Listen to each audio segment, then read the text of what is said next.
So this has been a very, very busy week for the stock market. We have seen the biggest drop since the start of the coronavirus fears and the lockdowns come in. It was on Wednesday through to Thursday. We see the Dow Jones drop about 6% in one trading day, which was quite mental. This all come from Jerome Powell's speech, adding to the uncertainty, claiming we've got a long road ahead before an economic recovery, stating that unemployment is likely to remain high. He also goes on and leads to adding uncertainty to the fears about maintaining inflation at his target 2%.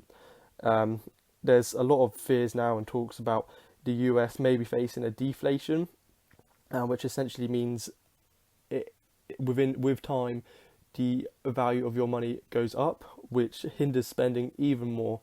Because obviously, if you've got £10, $10, whatever, now and in 2 weeks' time, that's going to be worth $20. Why would you spend it now when you can wait 2 weeks and get double your money? Obviously, it's not that drastic, but that's basically the principle of it. You'll get more value from your money by holding on to it, which of course stagnates the economy. No one's spending, and obviously that on top of no one wanted to go out anyway from fears of a second wave and virus. That completely grinds the economy to a halt, but it's a longer term effect, and it's a lot harder to get that ball rolling and get people spending again. Anyway, so with all this uncertainty in the market, as it has been for ages, but it shows that it is, as Jerome Powell's words, it is a long road ahead. And this got me thinking about my investment goals. So, as I mentioned in my previous videos, I do have a short-term goal, which is saving for a house deposit, which I have a target date of June 2023, and I want to have around 30 grand in there, 25,000 to 30 grand. So as you can see here in my platform allocation, my biggest holding at the moment is within my lifetime ISA account, which is a dedicated UK account for saving for a house, where the government tops up 25% and you can put 4k in a year. And previously I did have about 2.5 grand of that 5.5 grand value in at the moment invested in mutual funds and bonds. Following Jerome Powell's mention of adding fear to the market, I really thought about it and I said it's not a risk I want to take with my short-term goals, because this doesn't only affect me, it is me and my girlfriend wanting to move out. I've already met my yearly goal, my yearly target for my lifetime ISA, and I didn't want to take any additional risk, so I sold half of my holdings. So I've got about 1,250 I'm invested out of that 5.5 grand now. In the not long term, but 3 years, which is a fairly long time, the amount I've got invested, as I said, I want about 25k. So having 2.5 grand invested is only 10%. But every penny does count when housing is so expensive, and we are both young and early into our careers, which means our salaries are going to be on the lower side, which is going to make it even harder to get mortgages and stuff. So it's really not a risk I want to be playing. So that is why I did sell in my lifetime ISA. And again, it's not saying you should sell or anything. It is just for my personal goals. It didn't make sense to. But for my other platforms, I've got my normal ISA, my Highs Down account, my individual stocks and shares in Trading 212, and obviously cash and crypto. All of them I will remain cost averaging. I will eventually start putting some of my cash into my ISA and individual stocks and shares. If it drops more, I definitely will be doing that. But however, in the meantime, I do want to keep it in cash because I got a really good deal with my Nationwide bank account. So I'm currently getting 5% interest, and that's up to £2,500. So that's an extra £125 risk-free, which is not worth, I don't want to say gambling, but in this kind of uncertainty in the short term, it's definitely not ideal to put all your money in one basket in these stocks and shares. So that's why I'm holding off in the meantime. I am still putting money into it monthly, just not as much as I probably should be. So that did get me reflecting on my short-term goals, but my long-term goals, I thought it was about time I mapped them out.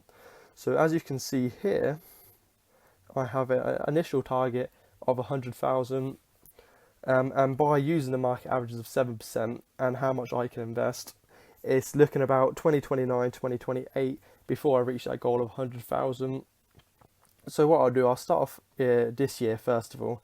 As you can see here, the dotted line is the forecasted amount, the orange is the current value of the portfolio, and the blue line is how much I've actually invested my principal amount. So as you can see in both of them, I am well ahead of target, and the blue amount looks like it will eventually overtake this orange as the way I'm going. But with the lockdown, I have been able to, my holiday to cancel. I was due to go to Mexico beginning of May, and I do work 2 jobs. So I had 2 weeks booked off from both jobs. But my weekday job, as I had the annual leave booked from that, I extended my weekend job, which is doing deliveries for a supermarket. So I worked full time for them 2 weeks, which meant this payday I had a lot more money to invest. Hence why that is such a bigger drop, bigger increase there.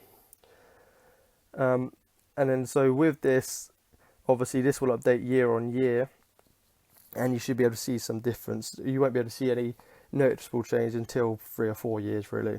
But as you can see here, the drop, that's where we buy a house.